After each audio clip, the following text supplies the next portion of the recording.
C'est bon, on a commencé. Voilà. Bonjour. Moi, je voudrais vous féliciter vous-même, Mathilde, et bien entendu, remercier l'ensemble de votre équipe.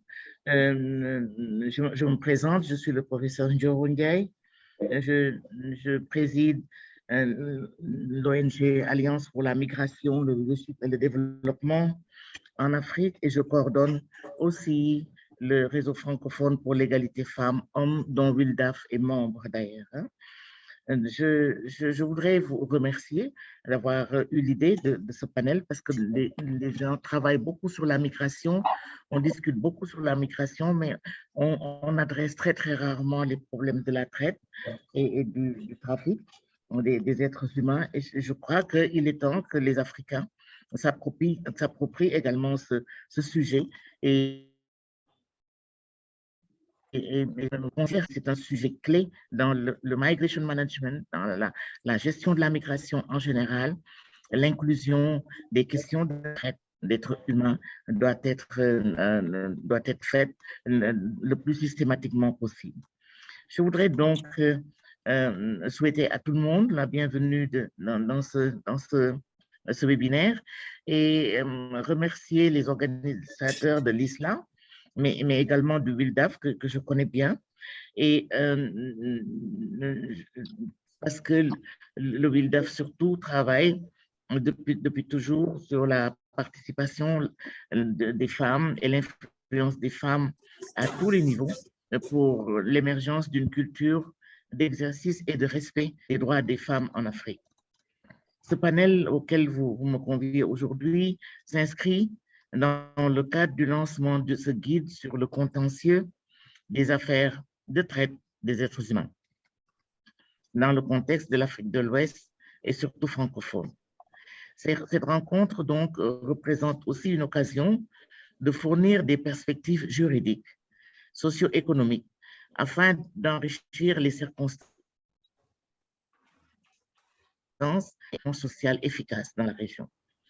Pour cela, bien entendu, nous allons travailler avec un groupe d'experts que vous aurez à découvrir et je laisserai certainement ou bien Cynthia faire ou même Mathilde, je crois, faire la présentation des différents panélistes et puis nous allons aller aux différentes questions que nous allons leur poser. Voilà, je vous remercie.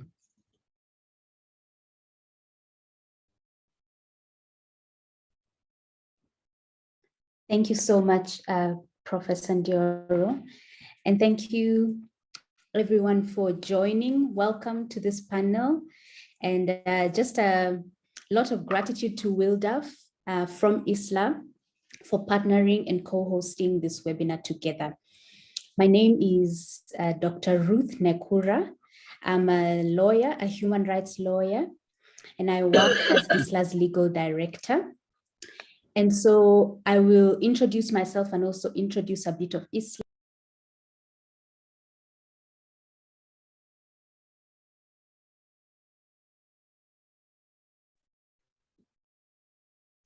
Sorry, did you hear me at all? Where do I start? Okay. Oh, great. Right.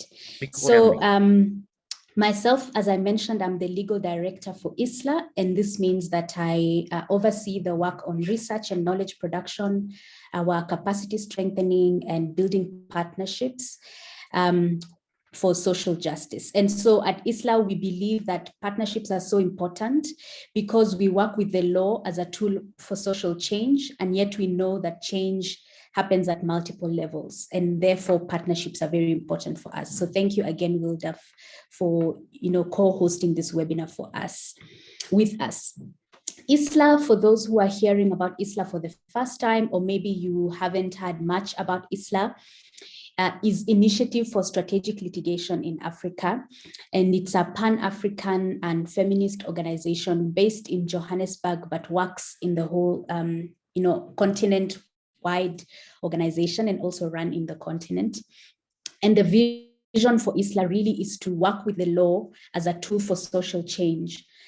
with a focus on women's rights and sexual rights.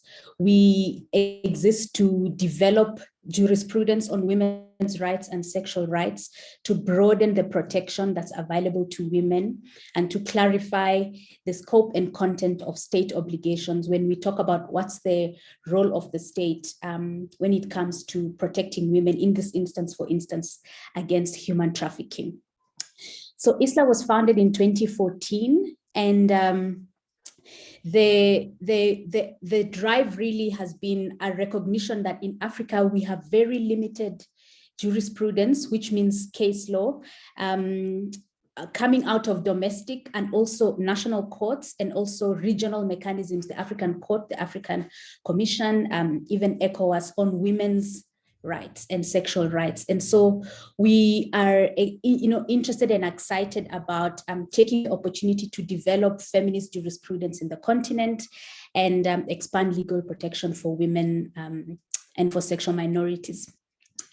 We also work with different lawyers in the continent. So to make the case in point for how this webinar came about is we partner with, we've expanded recently into Francophone West Africa, and we work with organizations there. And the intention has been to expand into Francophone West Africa, but also to understand the opportunities for strategic litigation that exist in this context, and how we can strengthen the capacity of lawyers, but also NGOs and civil society organizations to use strategic litigation, because we believe it's a powerful tool that can, be used to achieve social change.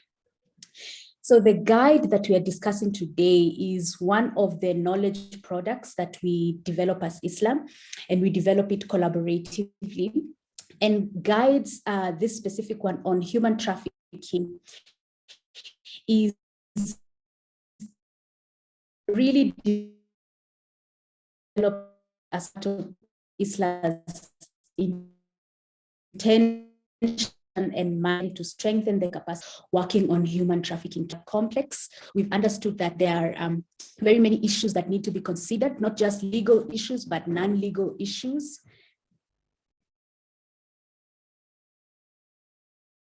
My sound is breaking.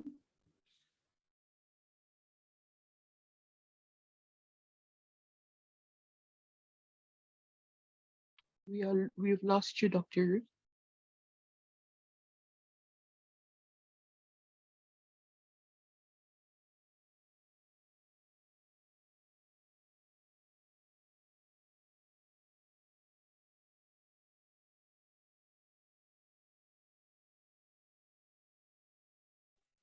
Il y a un problème de son, s'il vous plaît. On n'entend rien. Je crois qu'elle a un problème de connexion Internet, oui. Si on peut passer peut-être à Madame Félicité qui se présente, comme ça on va continuer après avec Dr. Ruth.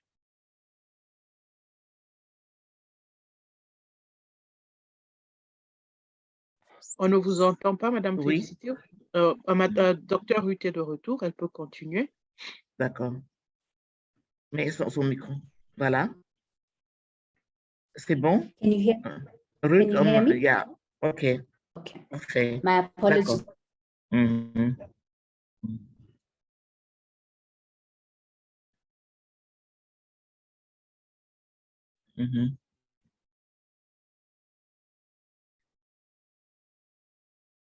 Peut-être qu'elle va.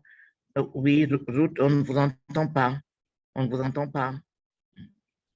Dr. Ruth, maybe you want to keep your camera off for internet purposes.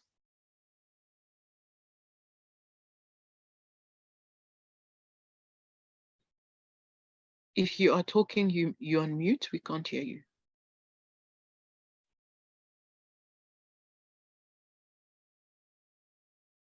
Mais peut-être qu'elle est celle qui parle, mettre sa caméra et parler. Et nous, on laisse ouvert nos micros. Je ne sais pas. Ça faciliterait peut-être le circuit. Essayons voir.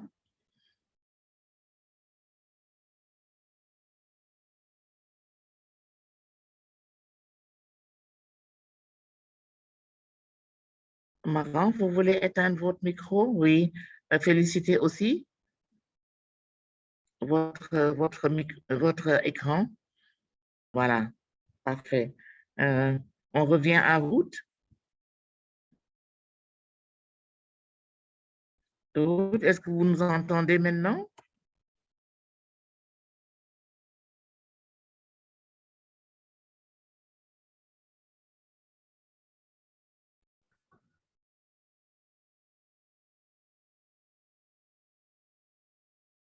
Oh là là.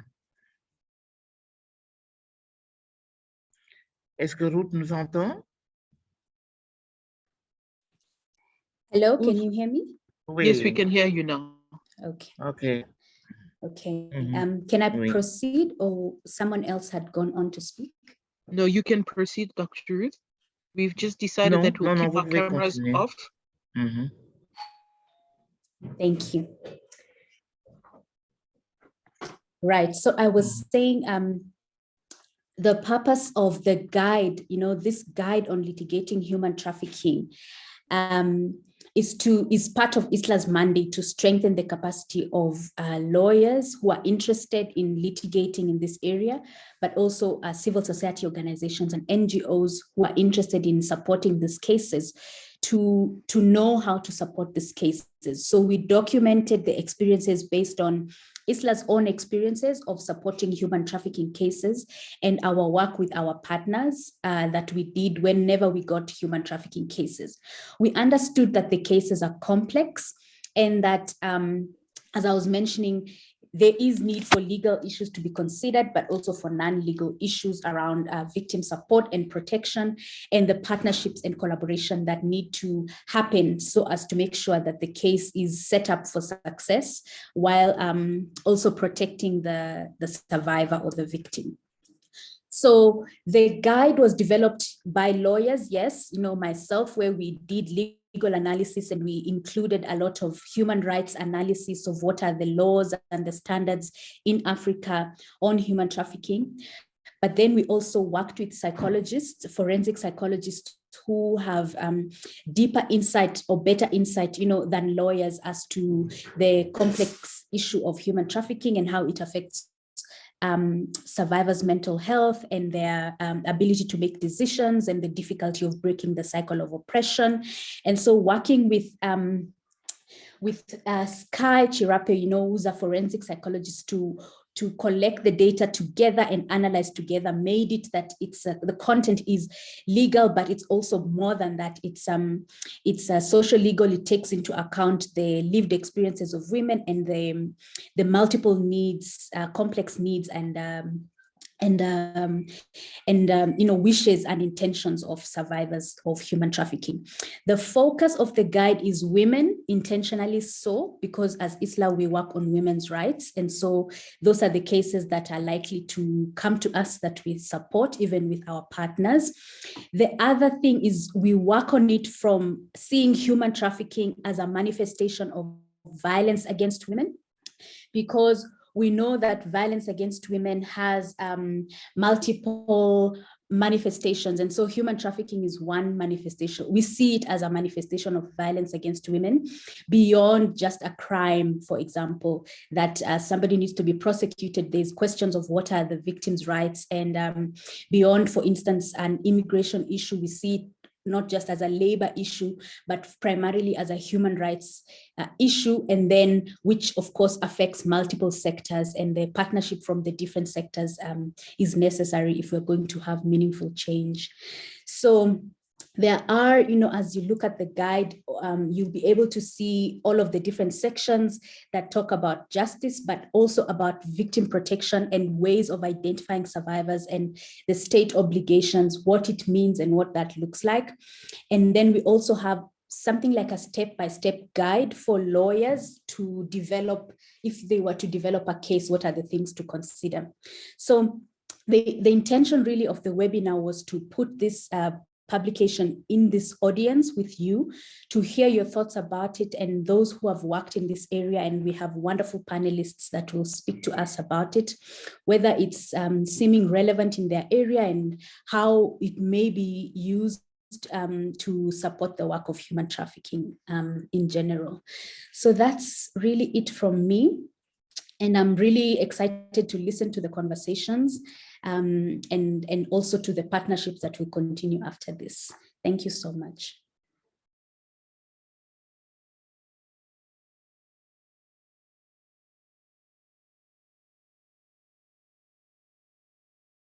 Voilà. Merci beaucoup, Ruth, pour cette présentation. Je pense que il est absolument important que nous prenions en compte cette faculté que l'on peut sortir de ce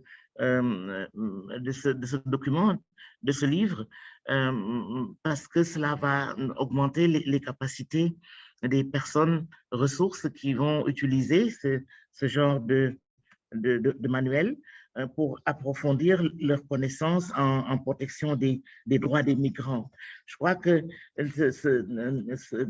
cette brochure, ce catalogue de l'islam va permettre aux Africaines et aux Africains de s'approprier, d'intégrer la question de la traite dans le migration management. C'est extrêmement important. Maintenant qu'on a entendu un bref aperçu du guide et surtout l'exposé de Ruth qui met en exergue l'importance de la question de la traite des êtres humains en Afrique francophone, en Afrique de l'Ouest francophone. Est-ce que Madame Maran peut prendre la parole pour nous dire finalement dans quelle mesure le rôle des avocats est important dans la lutte contre la traite des êtres humains au sein de l'Afrique de l'Ouest francophone. Madame Maran, vous avez la parole. Thank you very much, Professor. Vous pouvez éteindre votre écran, s'il vous plaît. Vous pouvez éteindre votre caméra, Ruth. Voilà, merci. Madame Maran, vous pouvez allumer la vôtre. Thank you very much, Professor Nduru and Madam Ruth, for the brief highlight on the importance of this publication. I've always said that there is always a need for us to have a comprehensive guide as people who are involved in litigating trafficking cases. And so I commend ISLA for this publication. It couldn't have come at a better time. Obviously, we understand that lawyers play a central role when it comes to litigating human trafficking cases, and this would be on several ways.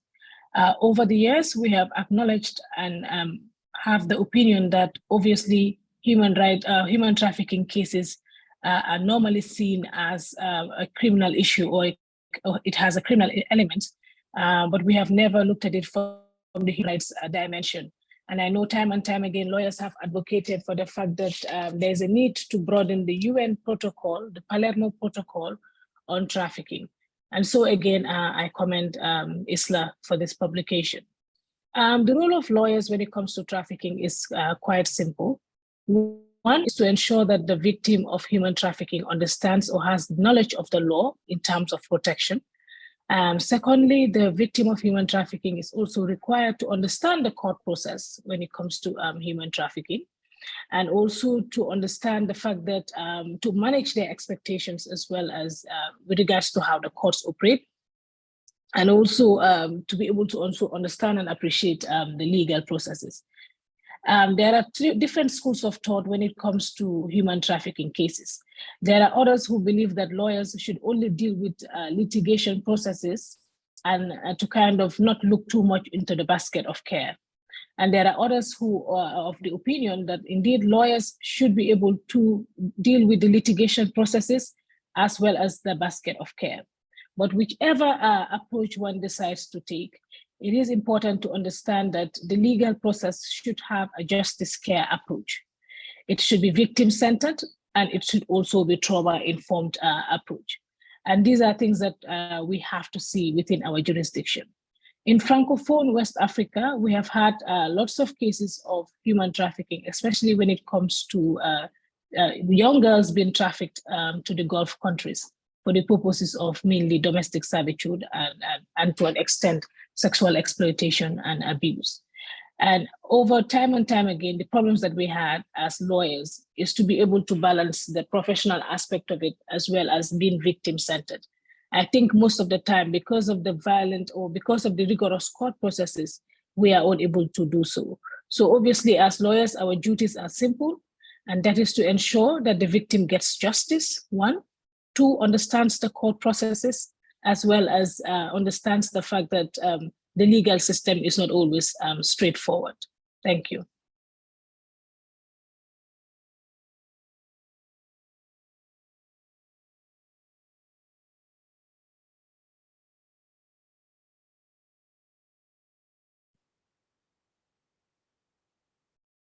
Hello? Oui, oui, je vous entends. Oui, vous avez fini, Mara? Yes. D'accord, merci beaucoup.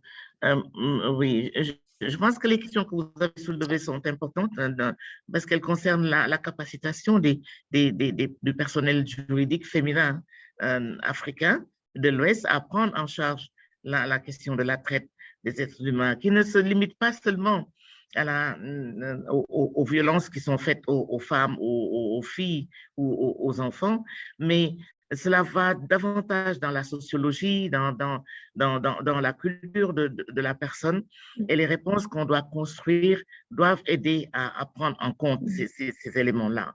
Alors, comment renforcer la formation des juristes féministes ou féminins en Afrique pour qu'elles intègrent dans leur expertise ce type de problème que nous rencontrons dans le processus de la traite des êtres humains. Et je dois dire qu'il y a beaucoup de lois internationales. Oui, il y a beaucoup de lois internationales qui ont été prises par les différents pays, mais qui ne sont pas appliquées, malheureusement. Dans notre sous-région, c'est pareil. Ces lois ne sont pas appliquées individuellement dans les différents pays, encore moins au niveau régional, dans les instances comme la CEDEAO ou l'UEMOA. Donc, on pourrait donner la parole à la personne qui a Félicité. Je crois que c'est Félicité qui doit parler maintenant. S'il vous plaît, Mathilde, c'est bien ça? C'est Félicité qui doit prendre la parole maintenant. Parce que Madame Gazibo, on me signale qu'elle n'est pas là. Voilà. Oui, Madame Ndiolo, c'est oui, Mathilde. Félicité qui doit prendre la parole. Très bien. Alors, prenez la parole, s'il vous plaît.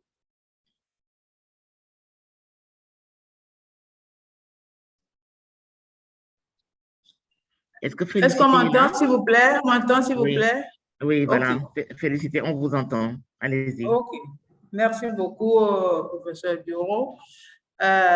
Effectivement. Vous pouvez mettre votre caméra également, s'il vous plaît. Je peux allumer? OK.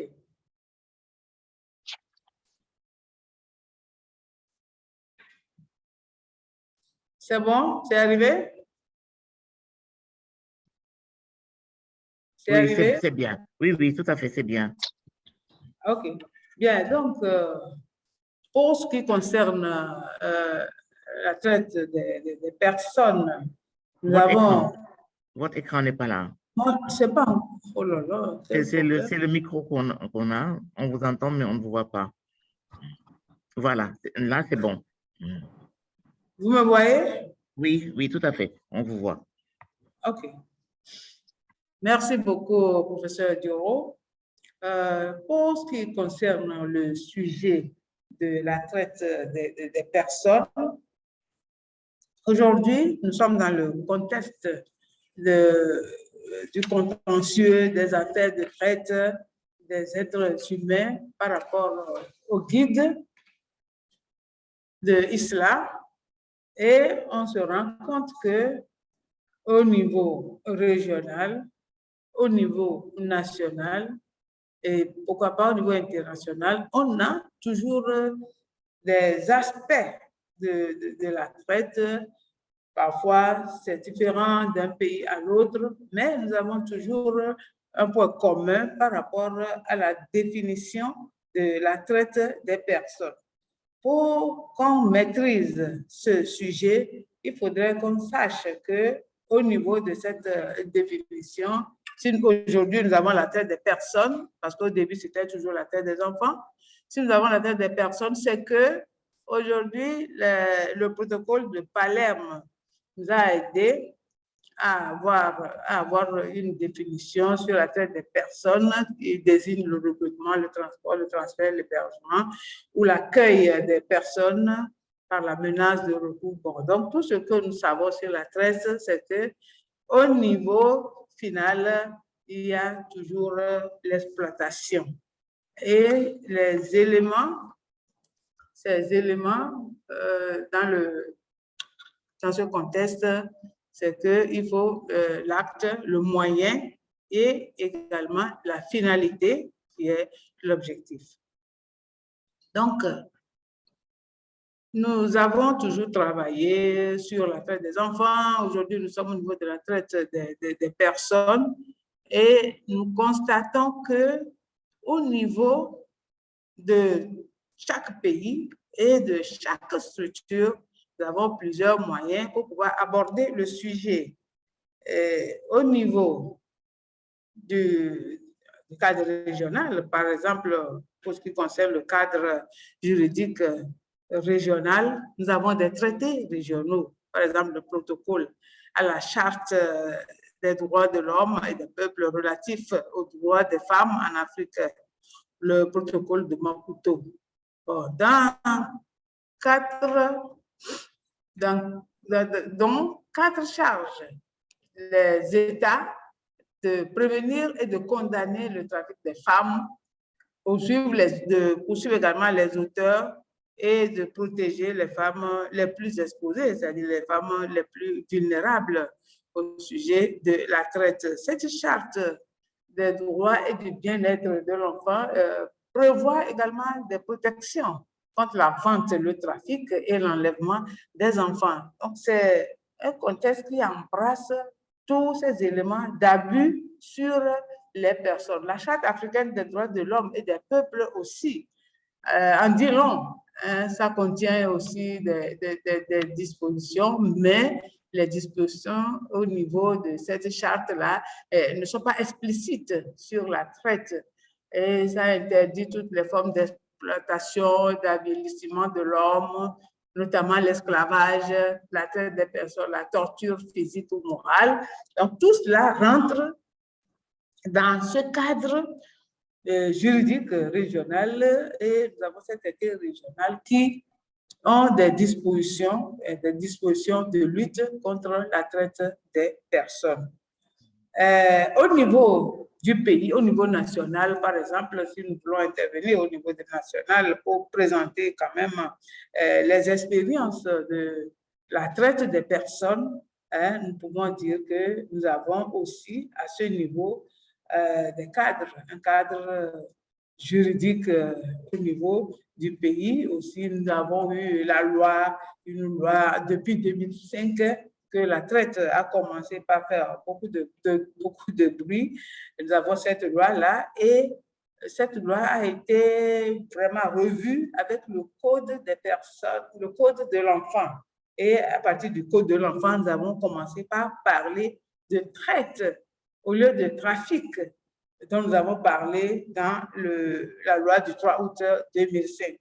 Et en 2015, le 24 novembre précisément, nous avons un nouveau code pénal, ce nouveau code pénal qui, aujourd'hui, ne parle que de la traite des personnes pour nous permettre, nous les acteurs, de travailler sur les différentes cibles touchées par la traite. On va embrasser la femme, les jeunes, les enfants et autres. Donc, c'est pour cela qu'aujourd'hui, nous avons la traite des personnes et c'est avec cet instrument juridique que nous évoluons. Mais là aussi, il y a vraiment un hic parce qu'à ce niveau de code pénal, la traite a été criminalisée. Donc, nous avons des cadres institutionnels aussi, en l'occurrence une cellule anti-traite du ministère de la Justice avec qui nous collaborons. Nous avons une commission nationale de lutte contre la traite des personnes. Donc, c'est une commission interministérielle et nous sommes en train de travailler aussi dans ce sens pour faire avancer les solutions à apporter au phénomène de la traite des personnes. Donc, ici, nous parlons de la traite des personnes, mais au même moment, il y a le trafic illicite des migrants. Pour ce qui concerne le trafic illicite des migrants, dans notre pays particulièrement, pourquoi pas dans les autres pays aussi, ça existe, puisqu'il y a une loi, nous avons aujourd'hui cette loi du code pénal dont nous avons un extrait qui stipule que la traite des personnes et du trafic illicite des migrants par terre, air et mer comprennent des dispositions pour permettre à chaque acteur de protection des droits de l'homme de travailler aussi sur ce sujet. Et nous sommes à ce niveau-là, encouragés et soutenus par d'autres organisations de la société civile, étant donné que dans le trafic illicite de migrants, il y a aussi le protocole qui en parle. Donc, il y a cette entrée illégale des personnes sur un autre territoire. Et là, ne sentons pas, il n'y a pas vraiment si c'est le trafic illicite, il y a un consentement entre la victime et un consentement entre la victime et le passeur. Donc là, il faut que l'action soit transnationale. Ça ne se passe pas juste au niveau du pays, à l'intérieur du pays, mais ça dépasse les bornes du pays pour aller au-delà. Et on note des éléments comme entrée illégale, parce que vous n'avez pas tous les papiers à jour. C'est pour cela que vous faites appel à vraiment un passeur pour pouvoir passer la frontière. Donc, vous passez la frontière et la finalité, ça se trouve au niveau de ce que vous allez endurer de l'autre côté. Donc, il y a certains qui passent la frontière, qui sont dans le système de trafic illégal de migrants et qui se retrouvent de l'autre côté, ils se retrouvent dans la traite parce qu'ils étaient obligés de s'adonner à tout ce qui se présente à eux compte tenu des difficultés qu'ils rencontrent. Donc, pour les éléments distinctifs, on peut dire qu'au niveau de la traite, il y a ces trois éléments et au niveau du trafic illicite des migrants, il y a un consentement. Pour la traite, il peut y avoir le comportement est vicié parce qu'on se met dans la peau d'un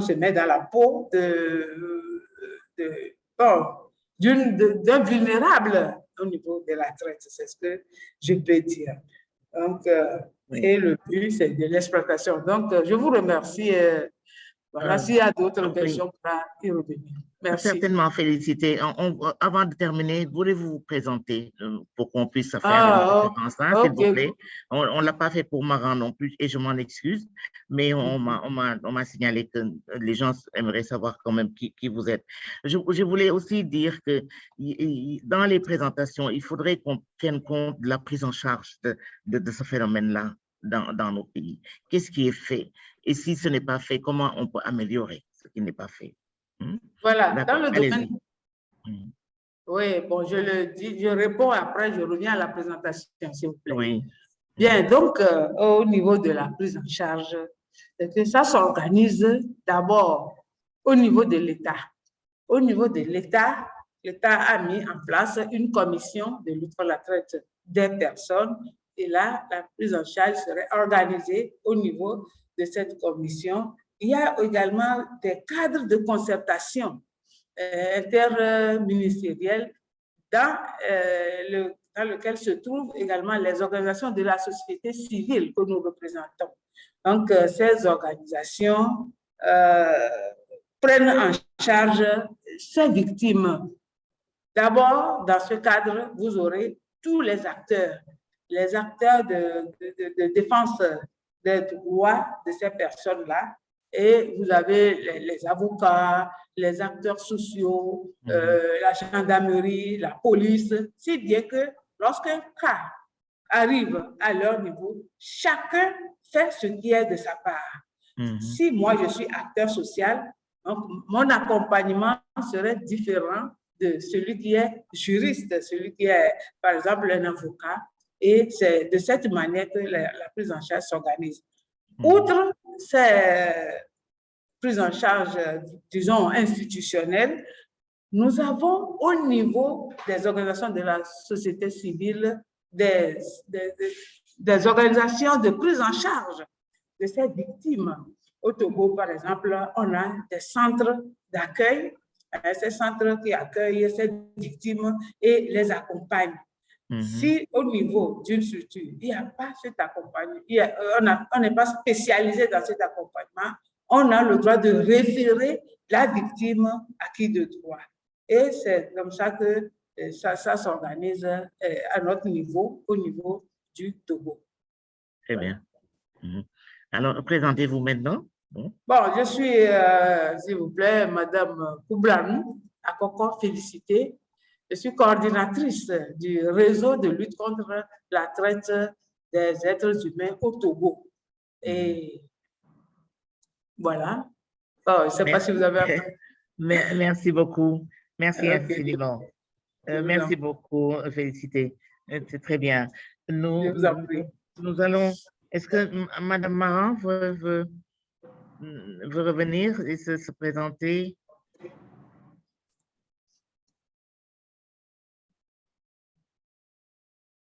Et nous dire aussi le rôle des avocats.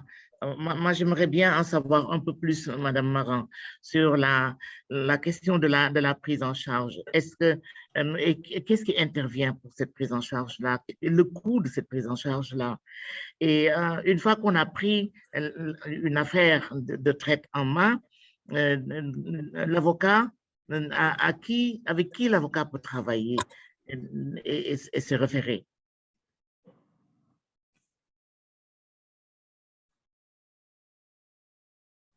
Voilà. Allez-y, Madame Maran. Yes, thank you very much, Professor. I think sometimes when you're talking about human trafficking cases, you kind of get so involved that you might even forget to introduce yourself. My name is Marang Sanyang. I am from the Gambia. I work as a senior state counsel at the Ministry of Justice of the Gambia. My duties involves proffering legal advice to government on human rights issues, as well as prosecuting criminal cases involving human trafficking as well.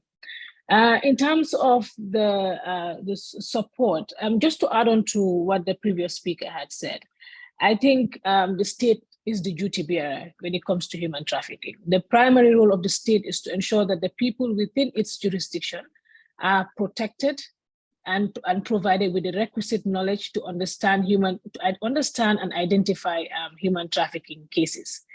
In this instance, in the Gambia, for instance, we have a trafficking agency, which is set up by the government to combat human trafficking.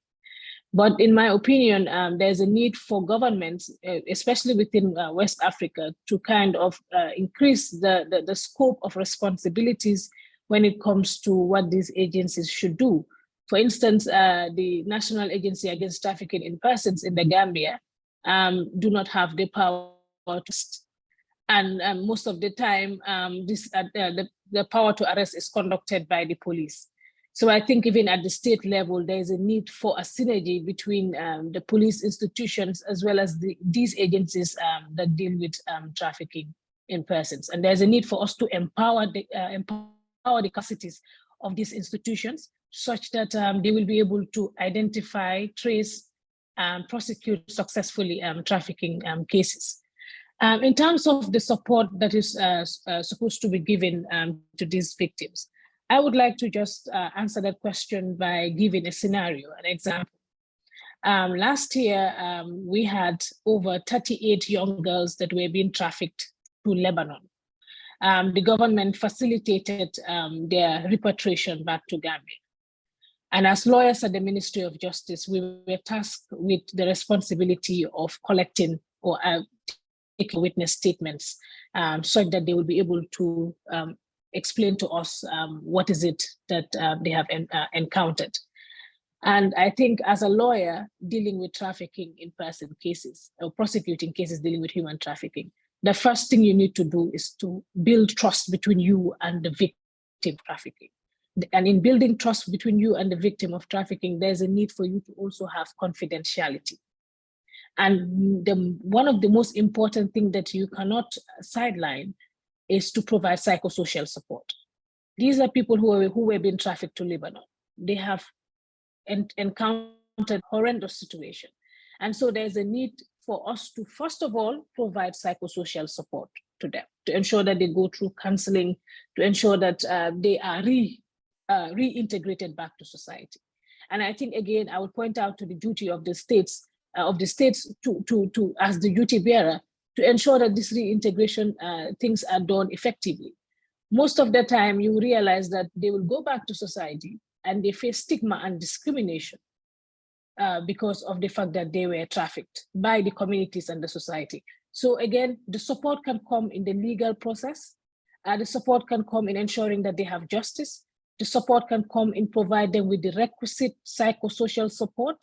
And the support can also come from awareness raising to ensure that the society accepts these people, not to look at them as victims. I always like to kind of provide the scenario that these are survivors looking at what they have encountered. So the primary duty is to the state. The primary responsibility is to ensure that they are protected and that justice is ensured.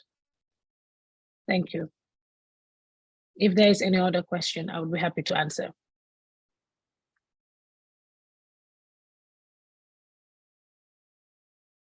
Merci beaucoup. Oui. Oui, Ruth, donc, est-ce qu'on ouvre les débats maintenant? Merci, Maran.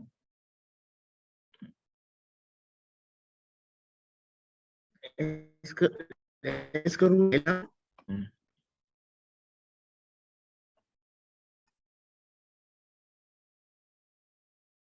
On pourrait ouvrir les débats.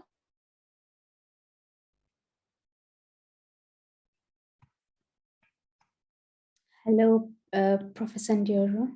Oui, Ruth. Oui. Yes, I was wondering if we could hear from Hombe.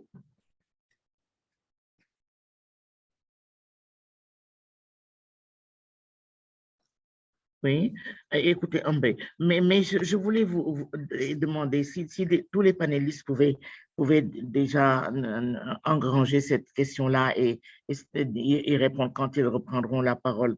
La question de la Libye, des prisons ouvertes en Libye et des pirogues que nos jeunes prennent, partent en mer. De plus en plus, maintenant, on attrape les trafiquants, les responsables soit de ce commerce de personnes en Libye, ou bien alors les trafiquants qui vendent et qui achètent les personnes qui veulent que les personnes leur donnent leur pièce d'identité et qui finalement les embarquent pour une destination très, très aléatoire. Est-ce que vous avez vous-même travaillé sur la traite des êtres humains? Je veux parler à tous nos panélistes. Hein? Est-ce que vous pouvez nous en parler et nous dire ce que vos pays ont fait s'il y a eu des succès ou s'il y a des difficultés encore. Sinon, Mathilde, on peut faire comme vous avez dit. On peut donner la parole à M. Ombé.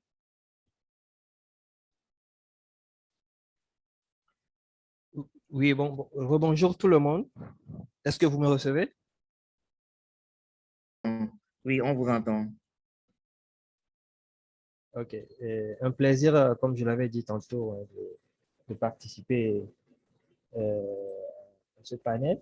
J'aimerais très vite faire une réflexion d'abord sur l'instrument qu'est le guide sur le contentieux de la traite des êtres humains que le ISLA a eu à produire. Et sans aucune prétention, je vais essayer aussi de donner mon point de vue par rapport à la question que le professeur Dioro vient de poser, qui, à mon humble avis, est très pertinente et qui devait nous saisir les uns les autres.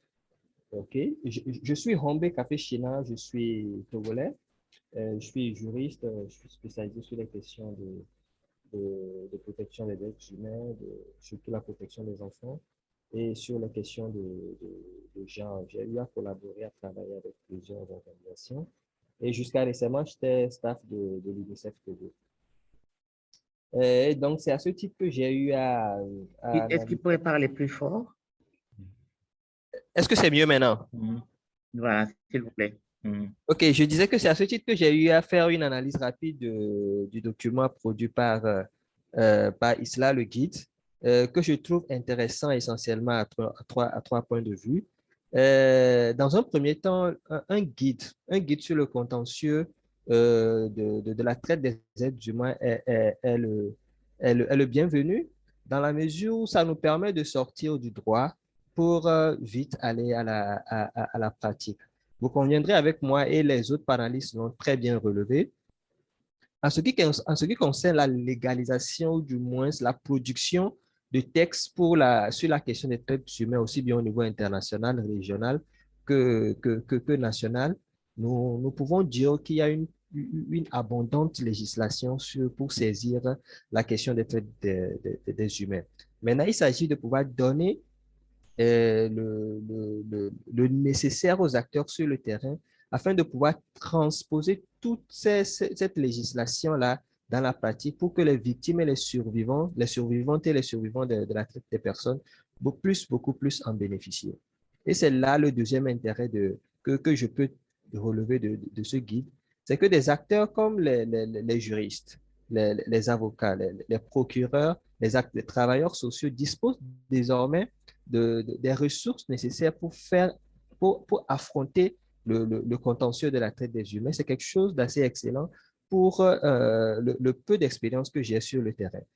Dans la mesure où souvent, nous manquons de déterminants, nous manquons de leviers pour passer de la prise en charge d'un point de vue social à une prise en charge juridique et judiciaire afin d'assurer une prise en charge holistique aux victimes de la traite.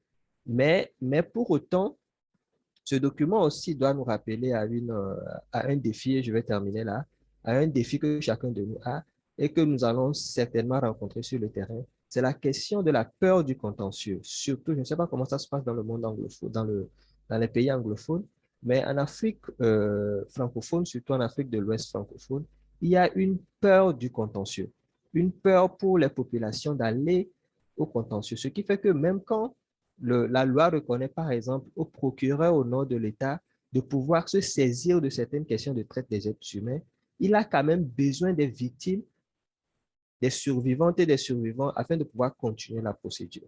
Donc, il s'agira pour nous aussi de continuer la réflexion pour voir comment est-ce que cet instrument outil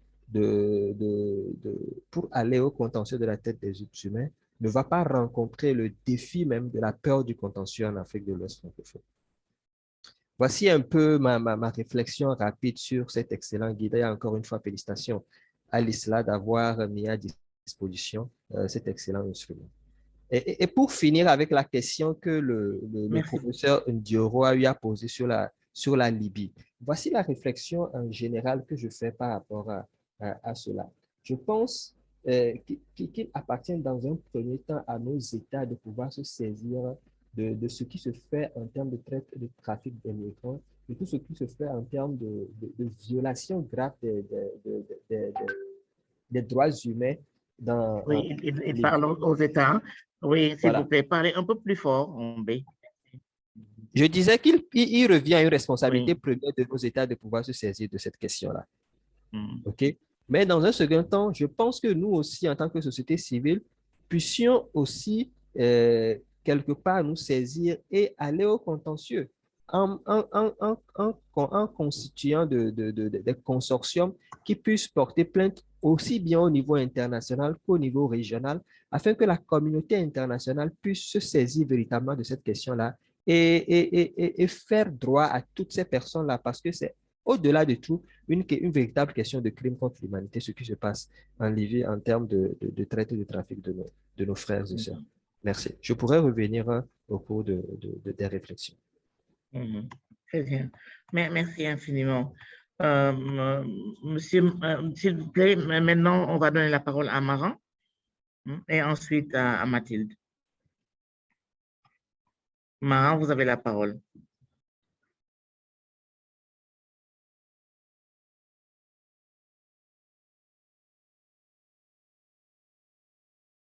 Thank you very much, Mr. Hombe, for that brilliant presentation. I just wanted to add on to what he said with regards to the court process and the fact that the victims or the survivors of human trafficking would not be willing to the court.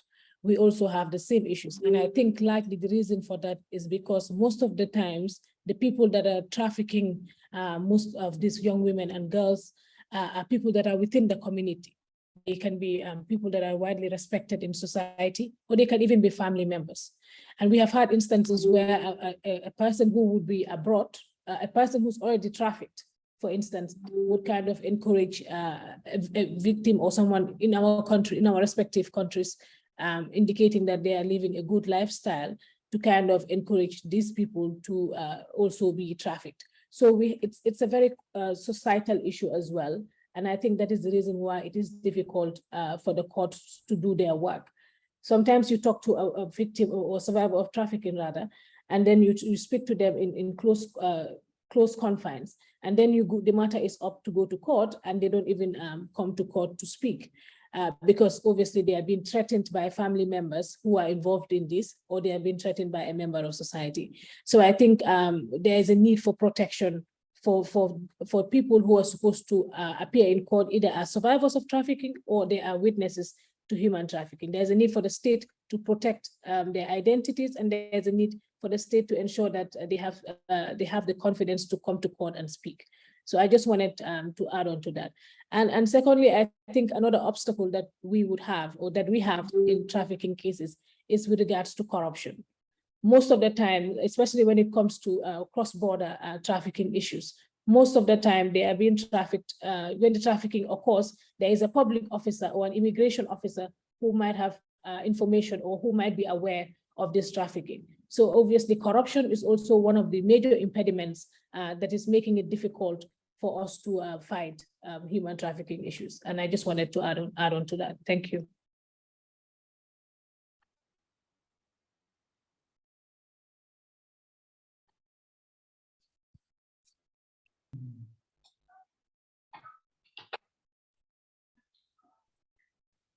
Merci, Madame Dioro. Oui, merci beaucoup.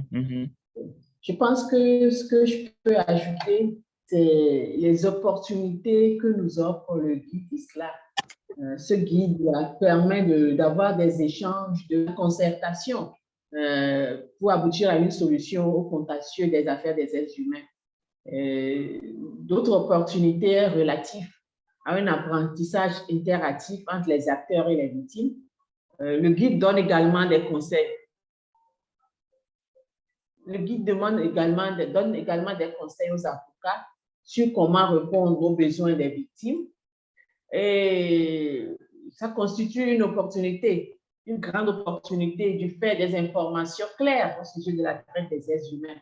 Bon, ce travail doit se faire en partenariat pour aider les victimes, ce qui est décrit à la page 68 du guide. où les rôles et responsabilités en termes de collaboration sont envisagés. Et enfin, le guide est ouvert à tous les acteurs pour pouvoir s'en servir à une large éventail. Merci. Voilà, merci beaucoup. Qui voulait aussi prendre la parole, s'il vous plaît? Sur la base du manuel, donc de ce guide, est-ce que ce guide prend en compte tous les aspects, non seulement du processus de la traite, mais de la prise en charge des personnes qui sont victimes de traite? Je crois que cette partie-là me semble très, très importante. Est-ce que quelqu'un voudrait prendre la parole là-dessus? Quelqu'un de ISLA surtout?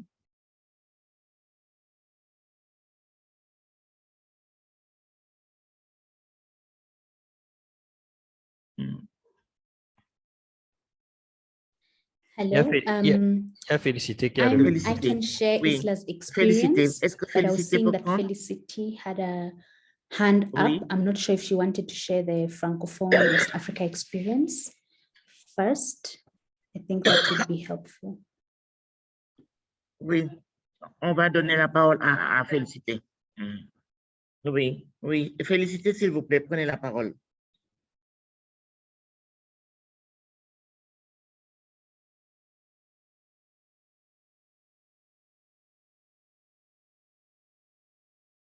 Félicité.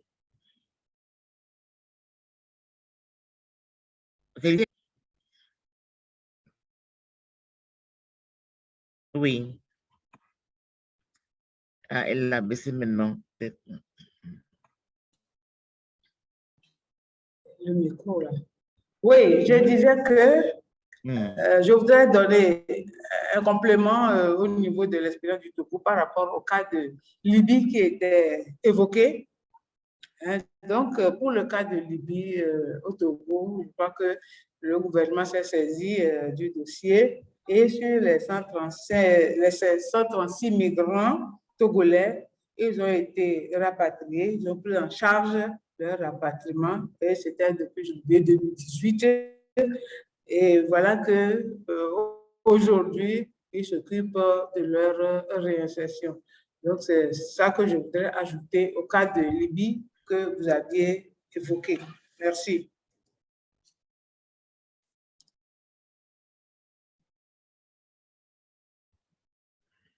Qu'est-ce que vous voudrez prendre la parole maintenant? Merci beaucoup, Félicité.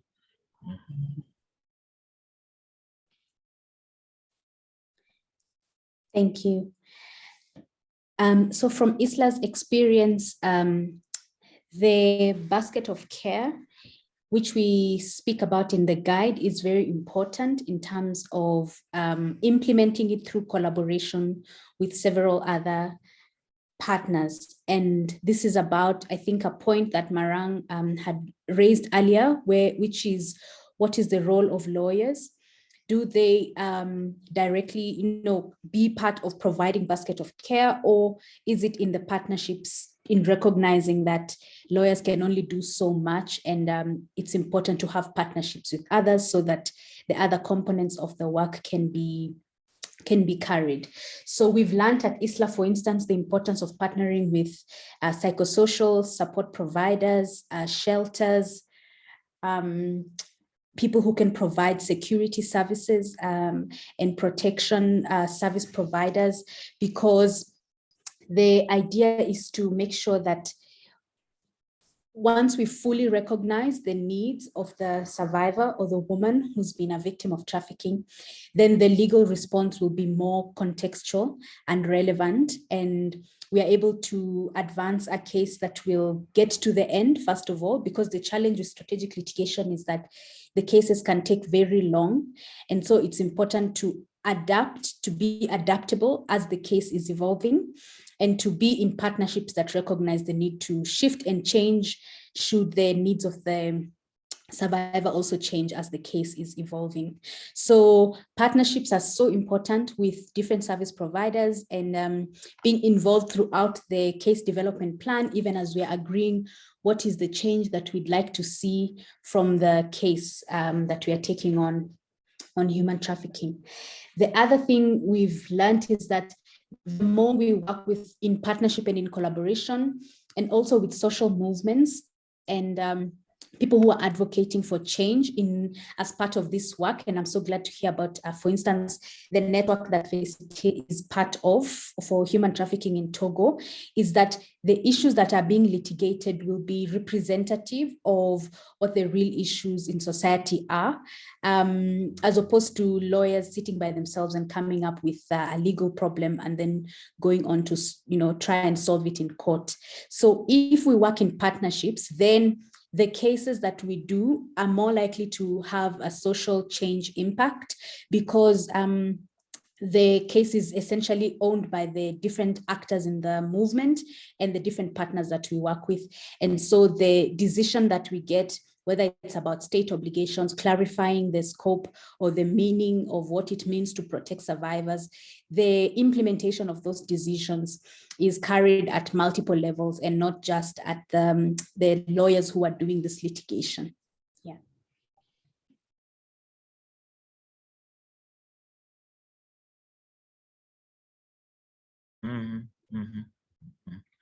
Merci beaucoup. Merci beaucoup. Je me demande si Isla aussi a l'intention de créer un mouvement de coordination ou un mouvement d'échange pour pouvoir échanger entre des pays de l'Afrique de l'Ouest, hein, et comment Isla va travailler aussi avec la CEDEAO.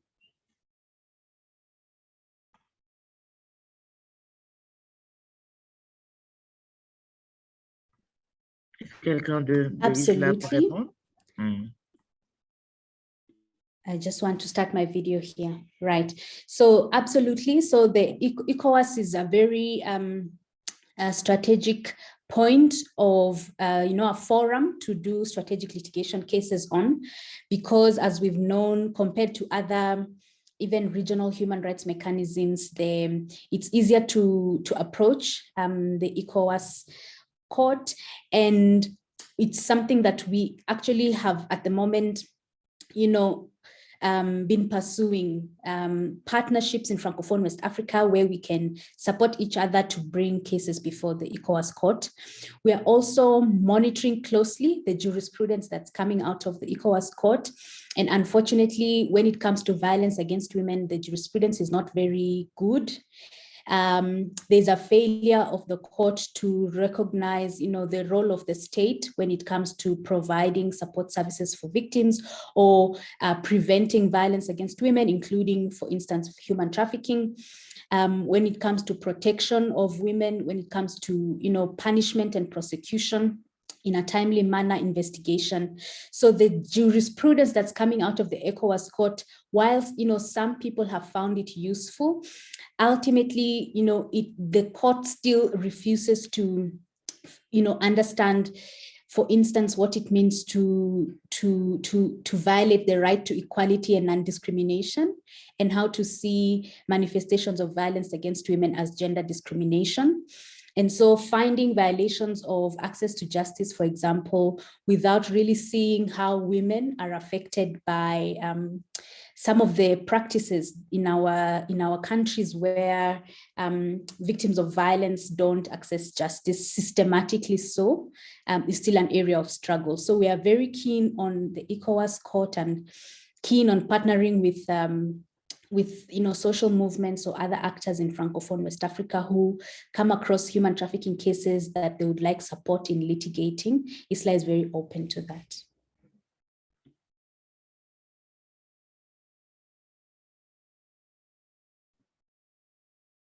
Over to you, Prof.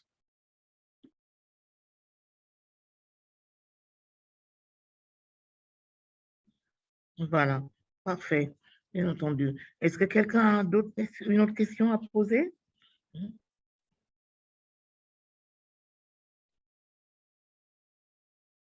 Est-ce qu'on a encore d'autres questions à poser au panel?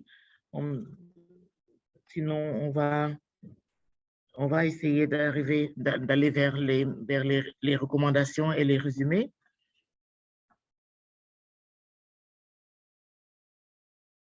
Ruth, vous vouliez prendre la parole?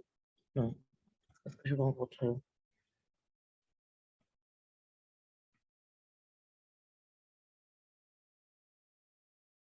Non, c'est bon. OK. D'accord. Est-ce que je peux demander aux panélistes de prendre chacun 3 minutes pour arriver à des recommandations, pour nous faire des recommandations? Je vais donner la parole à Félicité. Ensuite à Cynthia. Est-ce que Félicité peut prendre la parole? Oui, merci beaucoup, s'il vous professeur. plaît. Voilà. Pour les recommandations, est-ce qu'on peut y aller? Bon, on peut y aller. Hein. C'est que d'abord, le guide est d'une très grande utilité pour nous. Toutefois, nous avons formulé certaines recommandations pour que cela nous serve réellement dans nos actions, dans nos activités. Par exemple, lorsque nous sommes des acteurs, des activistes des droits de l'homme, particulièrement nous sommes de la protection des migrants et également nous sommes de la protection des personnes, des victimes de traite, des personnes victimes de traite.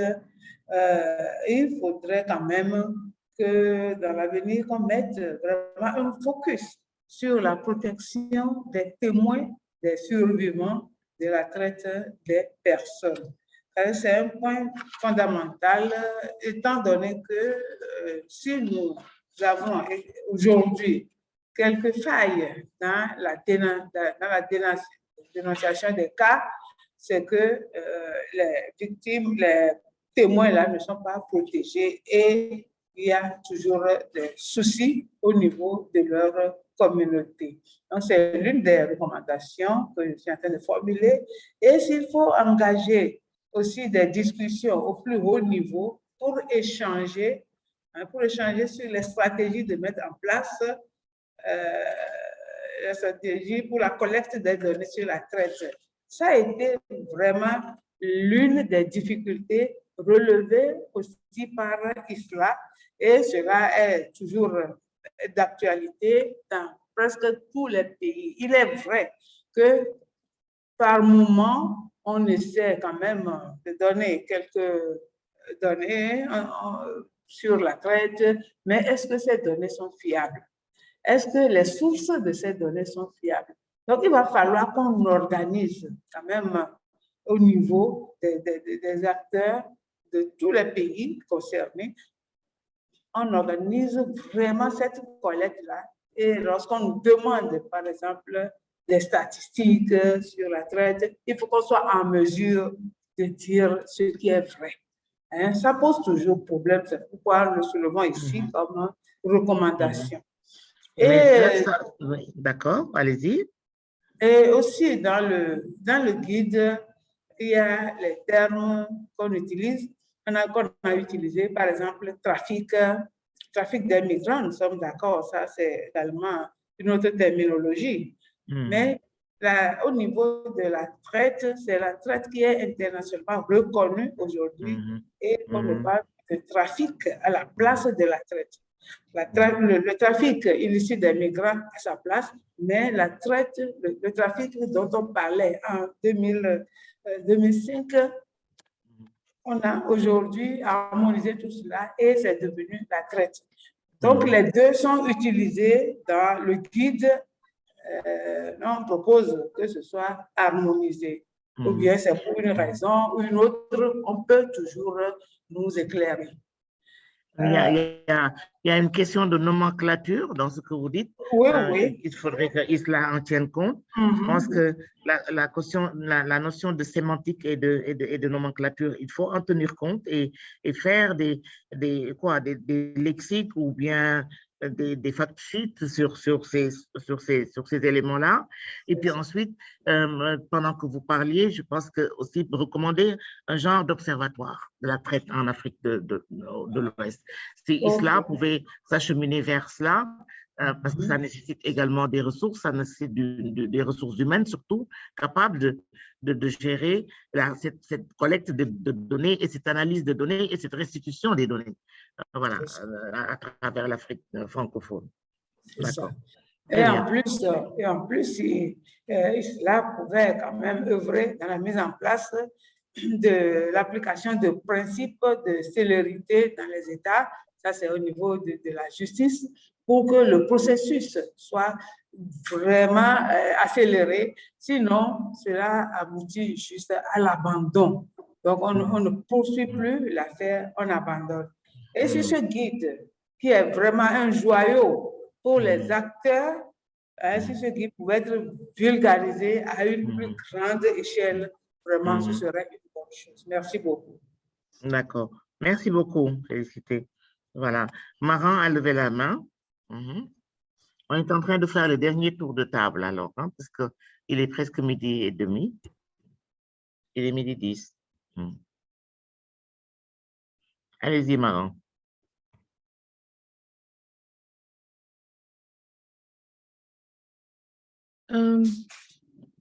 Thank you very much. Again, I just wanted to commend ISLA for actually creating a comprehensive review of the existing human rights protection, as well as the best practices in victim survivor protection. I definitely loved the document from the very first time that I read it. I also commend them on the fact that they have highlighted on public-private partnership. I think there is a portion in the document calling for the need for us to have a public-private partnership to ensure that businesses are free of trafficking. I think this is something that the ISLA can actually work on as a further guide for governments to understand the best approaches in creating such a partnership.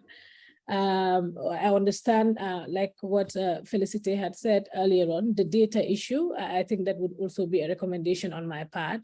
Of course, we understand that because it's a transnational organized crime, it is difficult to gather data, but it would be very helpful if we can at least have a way forward when it comes to data.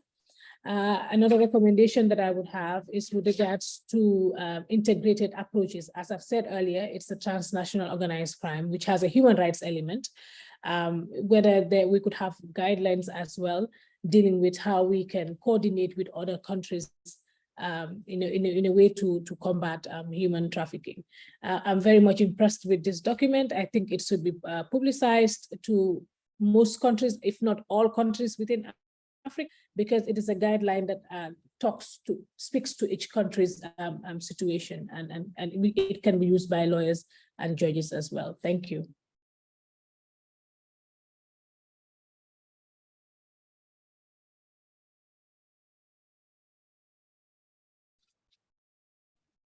Merci beaucoup. Monsieur Ombre a levé la main. Allez-y. Oui, encore une fois, merci. Je veux très rapidement joindre ma voix à mes prédécesseurs. Je m'aligne dans leurs différentes recommandations, notamment la nécessité d'une plus grande vulgarisation de ce document, dans la mesure où le contentieux sur la traite des personnes est très peu pratiqué et très peu connu. Pour exemple, en 2020-2021, à l'UNICEF, nous avons commandité par exemple une étude sur l'analyse des décisions impliquant les enfants, et on s'est rendu compte que dans le quota, la question des jugements des enfants victimes de traite était quasiment inexistante dans nos tribunaux. D'où la nécessité d'insister sur une plus grande vulgarisation. Il est aussi important pour ISLA de pouvoir créer des partenariats stratégiques. Madame Maranga a eu tout à l'heure à parler des partenariats publics-privés. On pourra aussi ajouter un partenariat, par exemple, au niveau régional, surtout en Afrique de l'Ouest francophone, avec les différents barreaux, les différents corps de métier impliqués, afin de pouvoir faire un renforcement des capacités pour une meilleure utilisation de ce document. J'aimerais aussi quelque part insister aussi sur le partenariat qui devait être fait avec la Cour de la CEDEAO, parce qu'aujourd'hui, cette Cour a eu à faire ses preuves. La petite expérience que j'ai, cette Cour a eu véritablement à aider sur les questions de protection des droits humains, notamment en ce qui concerne, par exemple, la lutte contre la torture et les traitements humains et dégradants. Beaucoup de décisions ont eu à être rendues sur le Togo, par exemple, et j'encourage cela donc pour un partenariat stratégique avec la Cour de la CEDEAO. Encore une fois, merci et nous continuerons par participer chacun à notre niveau pour une plus grande connaissance du contenu de cet excellent document. Merci. Merci infiniment. Merci beaucoup. Oui. Quelqu'un voudrait prendre la parole? Peut-être Cynthia et Mathilde avant qu'on arrête la discussion. Cynthia?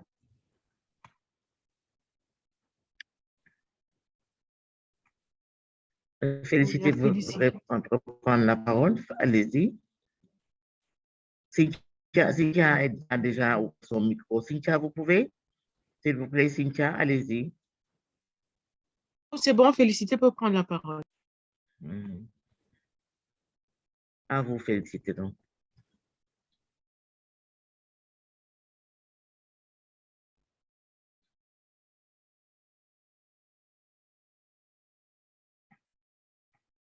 Félicité, vous avez la parole.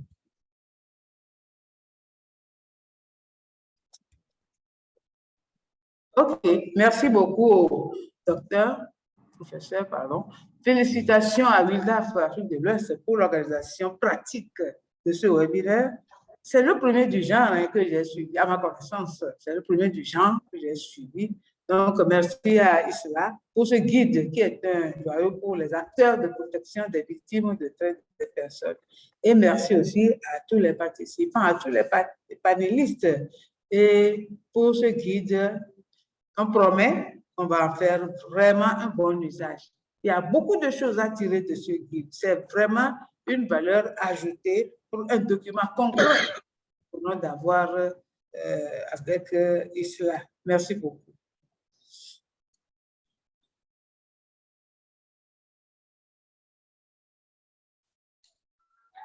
Je voudrais également joindre ma voix à celle de Madame Félicité pour remercier tous les panélistes, la modératrice de tous les panélistes et tous les participantes qui ont pris part à ce webinaire.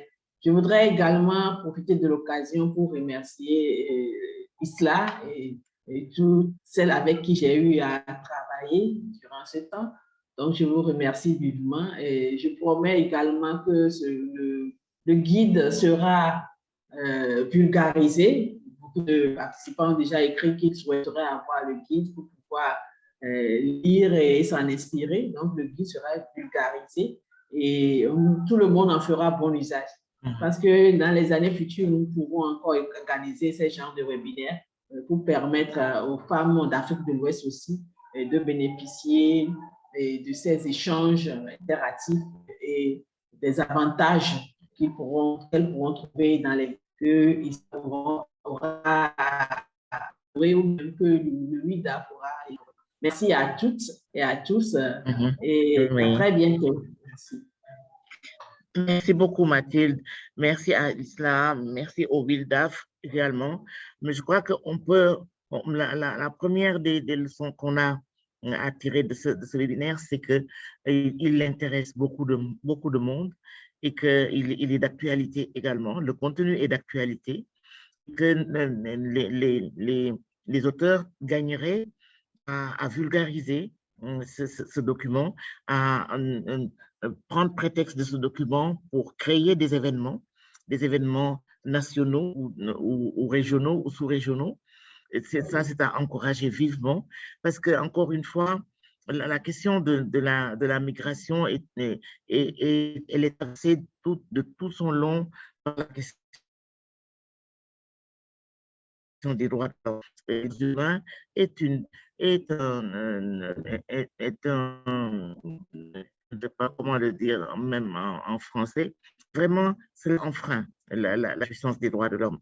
Et il serait bon que vous puissiez constituer un groupe de réflexion, un groupe très actif, et que vous alliez à l'assaut de certains bastions qui ne traitent pas de ce sujet-là. Par exemple, les ministères de la justice, par exemple, dans nos différents pays. Il faudrait les interpeller, leur demander qu'est-ce qui est prévu dans la loi nationale, et sinon, comment harmoniser la loi nationale avec les lois internationales qui existent, et comment faire pour aussi associer à cette réflexion les différentes organisations de la société civile qui sont très proches des populations et qui peuvent amener les préoccupations, mais également les dispositions de l'État vers les populations. Et comment travailler dans les zones à fort potentiel de trafic de migrants, parce qu'il y en a dans nos pays et dans nos sous-régions. Et voilà, en parler de ce problème-là, et ne pas oublier non plus dans les écoles, dans les lycées, dans les collèges et dans les universités. Je crois que c'est du travail à faire. Moi, ce sont mes derniers mots que j'ai à dire. C'est un sujet extrêmement intéressant, mais c'est un sujet qui demande beaucoup de travail. Et surtout, un sujet qui demande des initiatives. Il faut prendre des initiatives, il faut aller de l'avant. Voilà. S'il n'y a personne d'autre qui veut prendre la parole, Mathilde, moi, j'en ai fini avec la modération. Merci beaucoup, madame. Merci beaucoup, professeur Ndioro. Merci à tous les panélistes. Merci à Mathilde. Ça a été vraiment une bonne 1h30. Ça a été vraiment une bonne 1h30 que nous avons passé ensemble, à voir les différentes perspectives de l'Afrique de l'Ouest et aussi certaines recommandations, comment nous pouvons continuer la vulgarisation de cette publication. J'ai mis le lien de la publication dans la boîte à chat. La publication et 3 autres publications que nous avons eu à lancer au courant de la semaine passée sont aussi disponibles sur notre site. Je vais juste épeler le site, c'est the-isla.org. Je répète, the-isla.org. Donc, vous pouvez consulter notre site pour avoir les publications ou, au cas de besoin, me faire un email. Donc, c'est cynthia@the-isla.org. Et on va vous envoyer les publications. On reste en contact, on continue la conversation dans nos différents réseaux et même par email. Et ensemble, on peut voir comment créer un partenariat afin de continuer ce grand travail que nous sommes en train de tous battre. En tout cas, l'Alliance pour la migration, le leadership et le développement est disposée à ce partenariat-là. Et je voudrais, Cynthia, peut-être avant qu'on ne parte, faire une photo, juste une capture d'écran pour les rapports que les uns et les autres auront à faire pour leurs organisations. Si tout le monde pouvait se mettre donc avec son écran et qu'on puisse prendre une photo en plein écran, mode plein écran. Ok, d'accord, je suis un peu grippée là. Cynthia n'est pas là, oui.